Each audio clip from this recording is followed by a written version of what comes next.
ప్రసంగి గ్రంథము 5వ అధ్యాయము. ప్రసంగి గ్రంథము 5వ అధ్యాయము 2వ వచనం. ప్రసంగి గ్రంథము 5వ అధ్యాయము 2వ వచనము. నీవు దేవుని సన్నిధిని అనాలోచనగా పలుకుటకు నీ హృదయమును త్వరపడనీయక నీ నోటిని కాచుకొమ్ము. దేవుడు ఆకాశమందున్నాడు, నీవు భూమి మీద ఉన్నావు. కావున నీ మాటలు ఎలా ఉండాలట? నీ మాటలు కొద్దిగా ఉండాలి. ఎలా మనం మాట్లాడకూడదు? అనాలోచితంగా మాట్లాడకూడదు. ఎలా మాట్లాడకూడదు? అనాలోచితంగా. ఎందుకంటే ఆయన పైన ఉన్నాడు, మనం ఎక్కడ ఉన్నాం? భూమి మీద ఉన్నాం. మీరు చూడండి, డాబా మీద ఉన్న వాళ్ళకి కింద ఉన్న వాళ్ళు అందరూ కనపడతారు కనుక. ఇప్పుడు యేసయ్య పైన ఉన్నాడు, ఆయన సింహాసనం ఎక్కడ? ఆకాశము నా సింహాసనము, భూమి నా పాలు.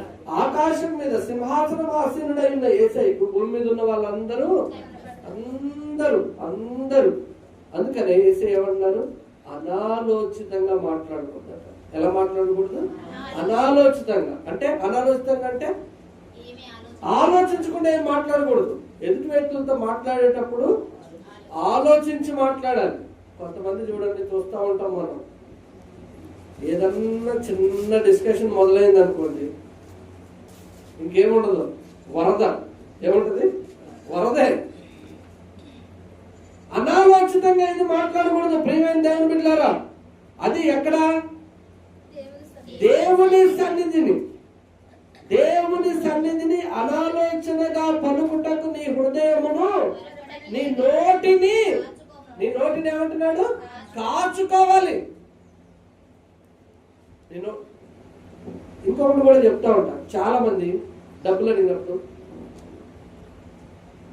అక్క ఒక వారంలో ఇచ్చేస్తా ఏమంటారు? ఒక వారంలో ఇచ్చేస్తా.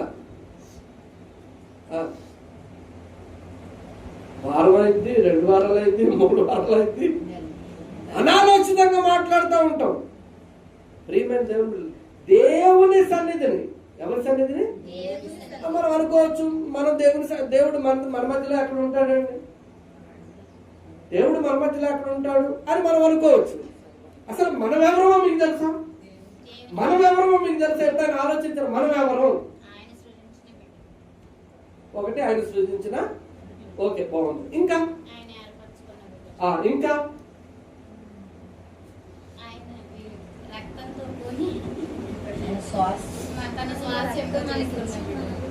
అన్ని బాగానే చెప్తున్నారు. అసలు మనం ఎవరో అంటే అవన్నీ చెప్తున్నారు. మనం ఎవరో తెలుసా? మనము దేవుని ఆలయమై మనమే దేవుని ఆలయమైనప్పుడు ఆయన ఎప్పుడు ఉంటాడు? మనలో కాదు ఉండేది. మరి మనలో దేవుడే ఉన్నప్పుడు దేవుడు మనల్ని చూస్తా ఉన్నప్పుడు మనం అనాలోచితముగా ఎలా మాట్లాడకూడదు? అనాలోచితముగా ఎలా మాట్లాడతాం? దేవుడే మనలో ఉన్నప్పుడు మనం అనాలోచితంగా జాగ్రత్తగా గమనించాలి. దేవుడు నా దగ్గర ఎక్కడ ఉన్నాడండి? నీ హృదయంలో ఉన్నాడు. దేవుడు ఎక్కడున్నాడు? మన హృదయంలో ఉన్నాడు. మనందరం మన హృదయంలో. అంటే మన మధ్యలోనే ఉన్నాడా? మన హృదయంలోనే ఉన్నాడా అంటే కాదు. ఈ భూమి సర్వస్వాన్ని, భూమి మీద ఉన్న మనుషులందరినీ సృజించింది ఎవరు? యేసయ్య. అంటే వాళ్ళలో లేడా? వాళ్ళలో కూడా ఉన్నాడు. కానీ వాళ్ళు అది గ్రహించలేకపోతున్నారు. మనం గ్రహించుకున్నాం, దేవుని దగ్గరకు వస్తున్నాం. అదే తేడా వాళ్ళకి మనకి. వాళ్ళ అన్యులైనందువల్ల వాళ్ళ మీద వర్షం కురవట్లేదు, మన మీద మాత్రమే వర్షం కురుతుందా? లేదు. బైబిల్ ఏం చెప్తుంది? నేను అందరి మీద వర్షమును కురిపించదు. కాబట్టి మనలో దేవుడు ఉన్నాడు, వాళ్ళలో దేవుడు లేడు అనుకోవద్దు. వాళ్ళలో కూడా, కాకపోతే వాళ్ళు ఆ విషయాన్ని గ్రహించుకోలేరు. మనం గ్రహించుకొని ఎక్కడికి వస్తున్నాం?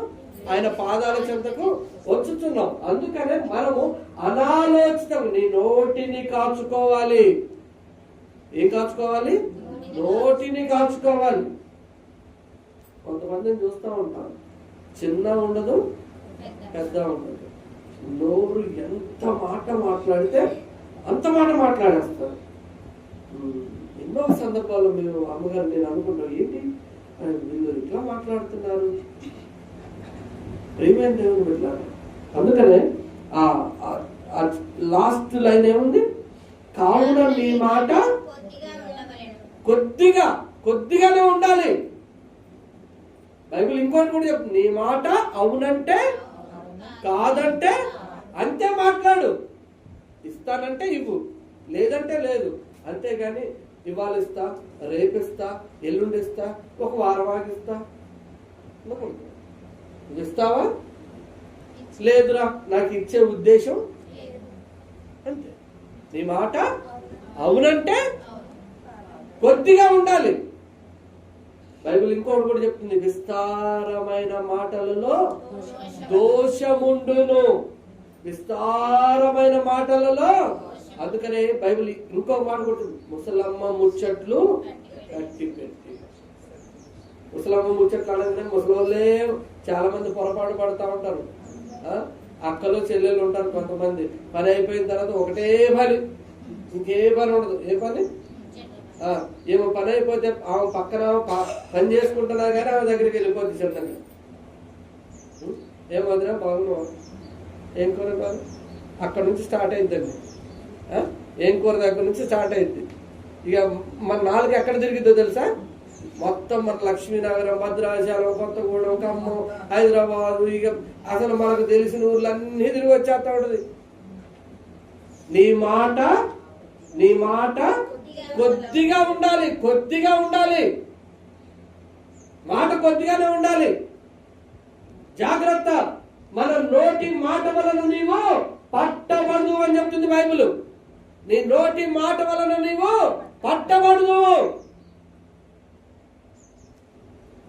జాగ్రత్త. అసలు అంటే చాలా మంది క్రైస్తవుల్లో ఉన్న ఆలోచన ఏంటంటే, నేను క్రీస్తుని నమ్ముకున్నాను, నేను ప్రార్థన చేసుకుంటున్నాను, నేను బైబిల్ చదువుకుంటున్నాను,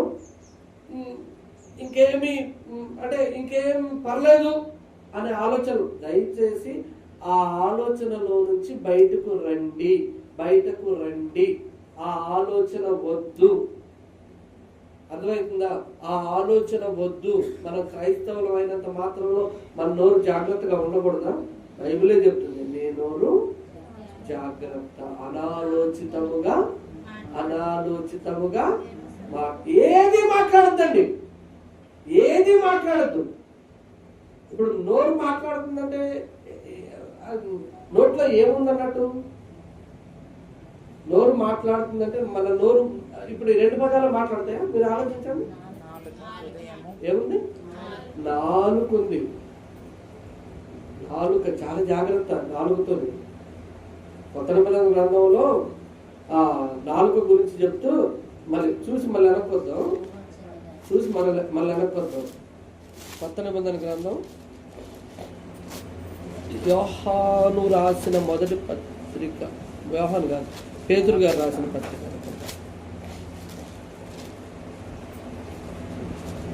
నేను చెప్తాను ఒక్క నిమిషం.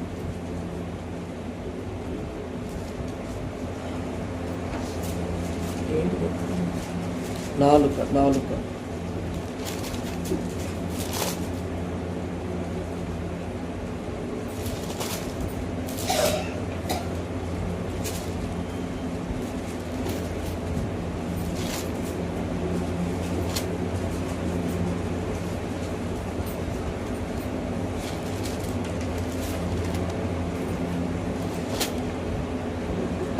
రైట్.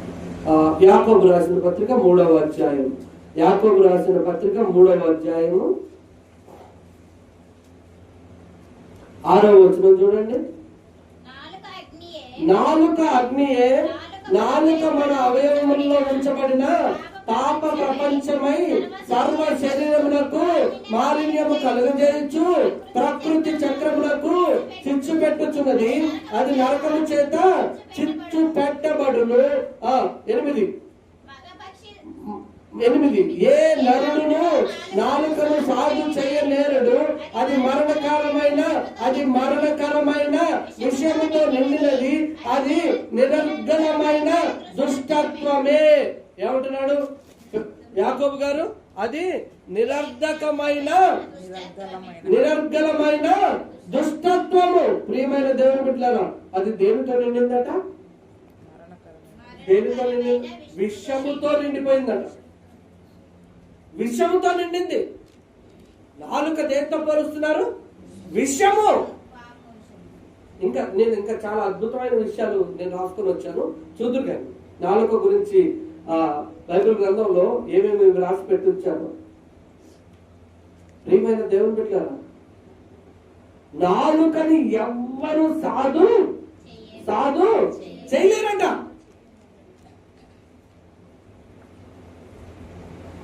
మనం మాత్రం ఎలా ఉండాలి? దేవుని బిడ్డలమైన మనం మాత్రం ఎలా ఉండాలి? మన నాలుక ఎలా ఉండాలి? మన నోరు ఎలా ఉండాలి? కంట్రోల్లో ఉండాలి. కంట్రోల్లో. ఒక్క మాట, రెండు మాటలు, అంతకు తప్పించి ఎక్కువగా మనం మాట్లాడటానికి దేవుడు అనుమతించలేదు. ప్రియమైన దేవుని బిడ్డలారా, అనుమతించలేదు. సామెతల గ్రంథం 21వ అధ్యాయం, 23వ వచనం చూడండి. 21, 23. సామెతల గ్రంథం 21, 23. నోటిని నాలుకను భద్రము చేసుకుని వాడు శ్రమల నుండి తన ప్రాణమును కాపాడుకొనును. ఆమేన్. దేని నుంచి కాపాడుకుంటాడట? శ్రమల నుండి. శ్రమలంటే ఏంటి? దెబ్బల నుండి. ఇప్పుడు చిన్నపిల్లవాడు అతిగా మాట్లాడారు అనుకోండి, ఏం చేస్తాం చెప్పండి? కొడతావా? కొట్టవా? అదే అన్నమాట అసలు సంగతి. మళ్ళీ చదవండి. ఏంటంట? నోటిని నాలుకను భద్రము చేసుకుని వాడు శ్రమల నుండి తన ప్రాణమును కాపాడుకొనును. ప్రియమైన దేవుని బిడ్డలారా, నోటిని జాగ్రత్తగా ఉంచుకోవాలి. నోటిని జాగ్రత్తగా ఉంచుకుంటేనే దేని నుంచి తప్పించబడతాం? శ్రమల నుంచి తప్పించబడతాం. ఈరోజు నోటికి హద్దు లేకుండా పోతుందండి. ఏ మాట మాట్లాడాలో, ఏ మాట మాట్లాడకూడదో ఎవ్వరము ఆలోచించట్లేదు. అందుకని అనాలోచితముగా ఏమంటున్నాడు ప్రభువు వారు?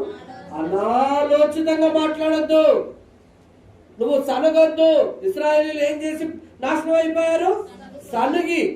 సనిగి గొనిగి దేవునికి దైవ సేవకుడైన మోషేకు వ్యతిరేకంగా మాట్లాడటం వల్ల ఒక్క దినమందే 25,000 మంది. ఎంతమంది? 25,000 మంది చచ్చిపోయారట. మనం అనుకుంటాం యేసు ప్రభుల వారు మనల్ని కరుణిస్తున్నాడు. ఓకే, కరుణించే దేవుడే, క్షమించే దేవుడే, కాదని నేను అనటం లేదు. కానీ మనం పాపం చేసినప్పుడు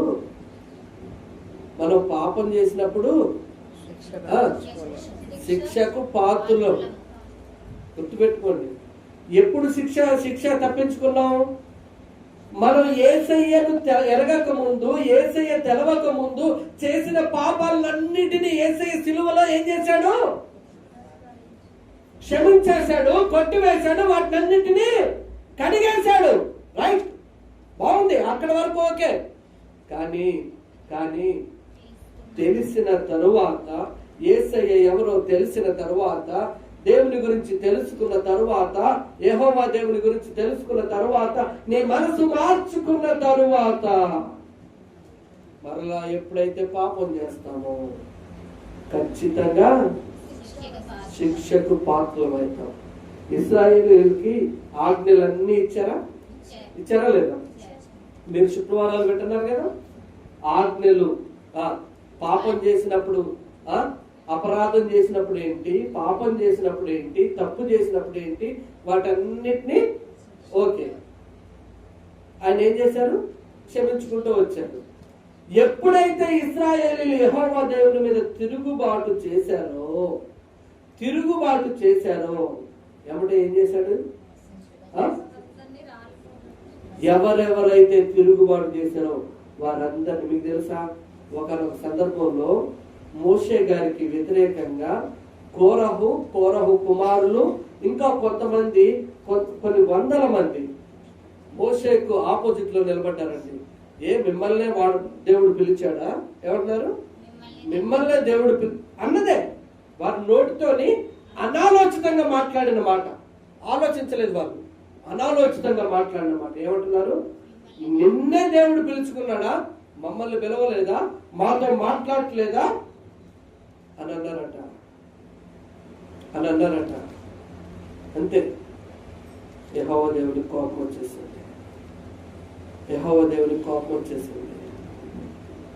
కోరహు కుమారుల్ని, కోరహుతో ఏకీభవించిన వారిని అందరినీ తీసుకొచ్చి నేనే సేవకుడైతే, ఏమంటున్నాడు? నేనే, దేవుడు నన్ను ఏర్పరచుకున్న సేవకుడిని నేనే అయితే ఈరోజు మీరు చూస్తారు. ఏం చూస్తారు? దేవుని ఉగ్రత చూడబోతున్నారు. అంతే. జనులకు చెప్పాడమ్మా, అక్కలు, చెల్లెలు, అన్నలు, తమ్ముళ్ళు, బిడ్డలు, మీరందరూ వారిని విడిచి దూరంగా వెళ్ళిపోండి. ఏమన్నాడు? వారిని విడిచి దూరంగా వెళ్ళిపోండి. అంతే. కోరహు కుమారుల్ని, కోరహుకు సంబంధించిన పశువులను, ఇండ్లను అన్నిటిని విడిచి దూరం జరిగిపోయారు. బైబిల్ గ్రంథంలో ఏముందో తెలుసా? భూమి నోరు తెరిచి కోరహుకు సంబంధించిన అంతటిని మృంగి వేసెను. ఆ దృష్టాంతం ఎప్పుడైతే జరిగిందో జనులు భయపడిరి అని ఉంటుంది బైబిల్లో. ఏం పడ్డారట? భయపడ్డారట. యెహోవాకు, మోషేకు జనులు భయపడ్డారట. ప్రియమైన దేవుని బిడ్డలారా, అనాలోచితంగా దేవునికి గాని, దేవుని సేవకులకి గాని మనము ఎంత మాత్రమో అనాలోచితంగా మనము మాట్లాడటానికి వీలు లేదు. నీ నోటిని, నాలుకను భద్రము చేసుకుని వాడు శ్రమల నుండి తన ప్రాణమును. కోరహు కుమారునికి ఏమొచ్చినాయి? శ్రమలు వచ్చినాయి. ప్రియమైన దేవుని సంగమా,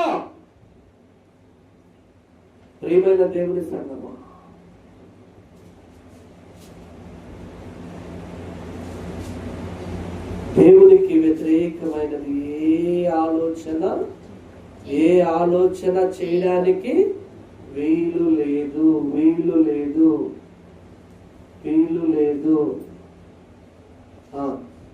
యోబు గ్రంథం 20వ అధ్యాయం. యోబు గ్రంథం 20వ అధ్యాయం.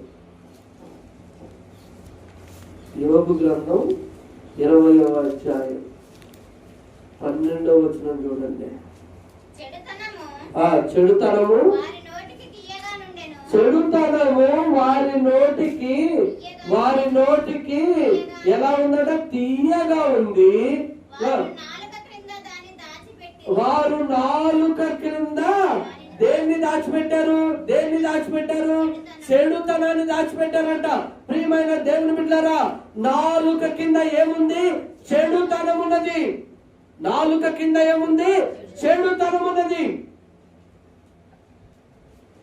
చెడుతనం ఈరోజు లోకములో పెట్టరేగిపోతుంది. లోకంలో ఏమైతుంది? పెట్టరేగిపోతుంది. చిన్నవాడి నుంచి పెద్దవాళ్ళ వరకు నువ్వేంటయ్యా నాకు చెప్పేది? ఏమంటున్నారు? నువ్వేంటి నాకు చెప్పేది? 15-16 సంవత్సరాలు రావటమే ఏమైతుంది? పిల్లలు స్వేచ్ఛానుసారులు అయిపోతున్నారు. ఏమైపోతున్నారు? బైబిల్ గ్రంథం ఏం సెలవిస్తుందో తెలుసా? స్వేచ్ఛానుసారుడు వేరుండగోరుతాడట. స్వేచ్ఛానుసారుడు ఎలా ఉండాలనుకుంటాడట? వేరుగా ఉండాలనుకుంటాడట. ప్రియమైన దేవుని బిడ్డలారా, మీకు తెలుసా? అంటే నాకు గుర్తులేదు కానీ ఒక మా ముందు తరం, ఇప్పుడు ఆంటీ వాళ్ళ తరము, అంతకు ముందు తరాలను చూసుకుంటే అందరూ కుటుంబం అంతా ఒక ఇంట్లో కలిసి ఉండేవాళ్ళు. ఉమ్మడి కుటుంబం. ఇప్పుడు పెళ్లి చేసిన అమ్మటే ఏమనుకుంటారండి?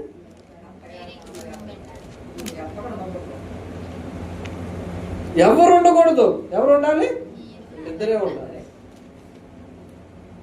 వేరుండగోరు వాడు స్వేచ్ఛానుసారుడట. అమ్మా తల్లులు, మీ పిల్లలను కూడా జాగ్రత్తగా పెంచాలి. మీ పిల్లలు కూడా జాగ్రత్త, వాళ్ళకి విలువలు నేర్పండి, విలువలు నేర్పండి. ఎవరితో ఎలా మాట్లాడాలో నేర్పండి, సంస్కారం నేర్పండి. అత్యంత భయంకరంగా ఉన్నది ఎక్కడో తెలుసా? మన తెలంగాణలో. అత్యంత భయంకరమైన తరం ఇప్పుడు చూస్తున్నాం మన తెలంగాణలో. అత్యంత భయంకరమైన తరం. చిన్న లేదు పెద్ద లేదు, నోటికి ఎంత మాట వస్తే అంత మాట్లాడుతున్నాను. నువ్వేంట్రా నాకు చెప్పేది? నేను కష్టపడుతున్నా, నేను పని చేసుకుంటున్నా, నేను బతుకుతున్నా. నువ్వేమన్నా నాకు ఇస్తున్నావా? విలువలు చచ్చిపోయినాయి. ఇవాళ విలువలు చచ్చిపోయినాయి, కుటుంబ విలువలు చచ్చిపోయినాయి. కుటుంబం గురించి చెప్తే ఇంక చాలా చెప్పాల్సి వస్తుంది. ఇప్పుడు మనకు అవి కావు.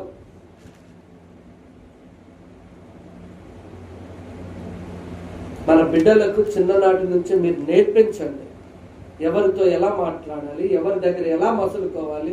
కొంతమంది పిల్లలు చూస్తూ ఉంటారు, నేను అమ్మగారు వెళ్తా ఉంటే ఆడు కనీసం కుర్చీలోంచి లాగడు, కుర్చీలో కూర్చుంటాడు, కుర్చీలోంచి లాగడాడు. మరి ఇంకెక్కడ విలువ ఉందండి? మీరు ఆలోచించి, ఇంకెక్కడ విలువ ఉంది? పెద్దలంటే ఎక్కడ గౌరవం ఉంది?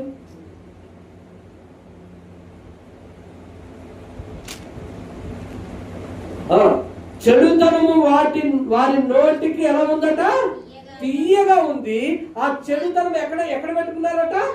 నాలుక కింద పెట్టుకున్నారట. మీకు తెలుసా అసలు నాలుక కింద ఉండేదేంటి?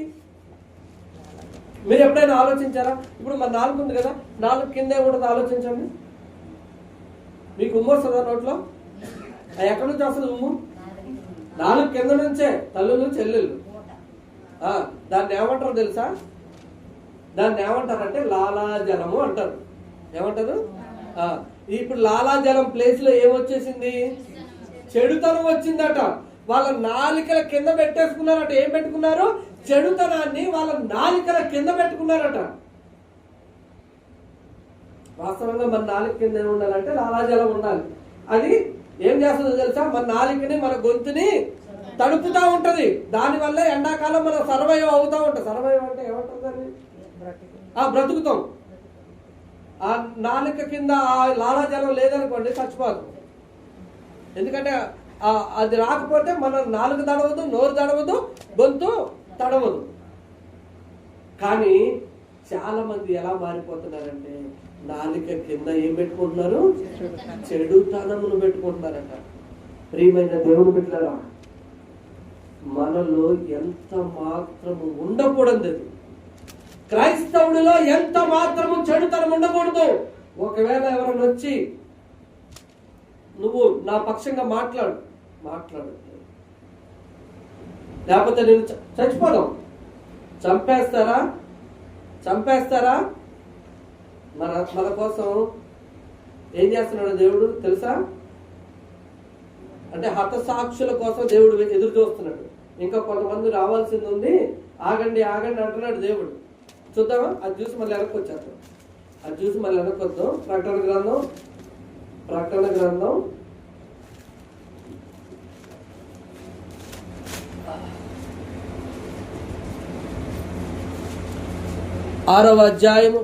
గ్రంథం 6వ అధ్యాయము. ప్రకటన గ్రంథం 6వ అధ్యాయము. 10వ వచనం.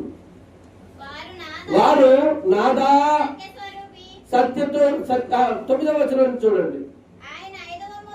విప్పినప్పుడు దేవుని వాక్యము నిమిత్తమును తాము ఇచ్చిన సాక్ష్యం నిమిత్తమును వధింపబడిన వారి ఆత్మలను బలిపీఠము కింద చూచుతిని. వారు నాదా సత్య స్వరూపి పరిశుద్ధుడా, ఎందాక తీర్పు తీర్చకయు మా రక్తము నిమిత్తము భూనివాసులకు ప్రతిదండన చేయకు ఉండువని బిగ్గరగా కేకలు వేసిరి. తెల్లని వస్త్రము వారిలో ప్రతి వానికి ఇవ్వబడును, మరియు వారి వలనే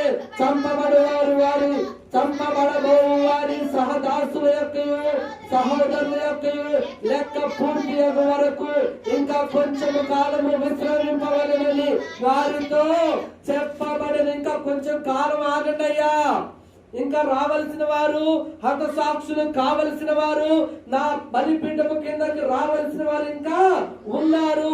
వెయిట్ చేయండి. అర్థమవుతుందా? మనం ఏ రోజన్నా వెళ్ళిపోవాల్సిన వాళ్ళమే. ఈ భూమి మనకేమి పర్మనెంట్ కాదు. ఇవాళ, రేపు, ఎల్లుండి, ఒక సంవత్సరం, లేకపోతే ఒక 2 సంవత్సరాలు, లేకపోతే ఒక 10 సంవత్సరాలు. ప్రియమైన దేవుడు బిడ్డలారా, మన నోరు, మన నాలుక ఏముండకూడదు? మన నాలుక కింద చెడుతనం ఉండద్దు. బైబిల్ గ్రంథం సెలవిస్తూ ఉంది, అపహాసకులు కూర్చున్న చోటను కూర్చుండక, పాపుల మార్గంలో నిలవక, అపహాసకులు కూర్చున్న చోటను కూర్చుండక. మొదటి లైన్ ఏంటి? దుష్టుల ఆలోచన చొప్పున నడవక. దుష్టుల ఆలోచన చొప్పున నడవకంటే మరి అదే కదా, చెడుతనమును విసర్జించాలి. ఇప్పుడు మరలా అమ్మగారు చెప్పిన మొదటి మాట ఏంటి? నీ దుర్మార్గతను నీ గుడారము నుండి ఏం చేయాలి? నీ గుడారం అంటే ఏంటి? మన గుడారం అంటే ఏంటి? దేవుని గుడారం అంటే ఏంటి? ప్రియమైన దేవుని బిడ్డలారా, మనమే, దయచేసి గుర్తు పెట్టుకోండి, మనము దేవుని ఆలయమై ఉన్నాము. మన గుడారములో దేవుని ఆలయమైన మన ఈ యొక్క దేహములో దేవునికి ఇష్టము లేనిది ఏది ఉండటానికి వీలు లేదు. నీ గుడారము, నీ ఇల్లు జాగ్రత్తగా ఎలా ఉండాలి? జాగ్రత్తగా. చెడుతనము వారి నోటికి ఎలా ఉందట? తీయగా ఉందట. ఎలా ఉంది? తీయగా ఉందట. చెడుతనం వారి నోటికి ఎలా ఉందట? తీయగా ఉందట. కొంతమంది నోరు తెరిస్తే బూతులు తప్పించి ఏమీ రావండి. అదేంటో మరి నాకు అర్థం కాదు. కొంతమంది ఉంటారు, అబద్ధం తప్పించి వాడి నోట్లో ఏది రాదు. ఏంటది? నోరు అప్పుడప్పుడు నేను చూస్తూ ఉంటాను. ఎలా నేను కొంతమందితో అంటూ ఉంటాను, నోరు తెరిస్తే అబద్ధం ఏంటారా? నిజం మాట్లాడవారా ఏంటి? నోరు తెరిస్తే అబద్ధమే. ఇప్పుడు అబద్ధం వాడి నోటికి ఎట్లా ఉంది? తీయగా ఉంది. ఎలా ఉంది? తీయగా ఉంది. వాడి నాలుక నిరంతరము నిలబడినా కూర్చున్నా ఏంటి? ఏం మాట్లాడుతుంది? అబద్ధం, చెడుతనమే. బైబిల్ ఏమో మనకి, దేవుని గ్రంథం ఏమో చెడుతనాన్ని ఏం చేయమంది? అసహించుకోమంది, విసర్జించమంది. కానీ మనం ఆ చెడుతనాన్ని ఎక్కడ దాచుకుంటున్నాం? నాలుక కింద పెట్టుకుంటున్నాం. నాలుక కింద పెట్టుకుంటే ఆ చెడుతనం బయటకు వచ్చినప్పుడల్లా నాలుక దొరుకుతా ఉంటది, నోరు దొరుకుతా ఉంటది, గొంతు కూడా. అది ఎక్కడికి వెళ్ళిద్ది? ఎక్కడికి దిగిద్ది? లోపల ఉన్న అవయవాలన్నింటికి దిగిద్ది. ఇప్పుడు చెడుతనం ఉండటం వల్ల ఆ నాలుగు ఒక్కటే ప్రాబ్లం అవుతుందా? కాదండి. నాలుగు ఒక్కటే ప్రాబ్లం కావట్లేదు. దేహం అంతా చెడుతనం కలిగి ఉంటుంది. దేహం అంతా దేంతో నిండిపోయింది? చెడుతనముతో. ప్రియమైన దేవుని బిడ్డలారా,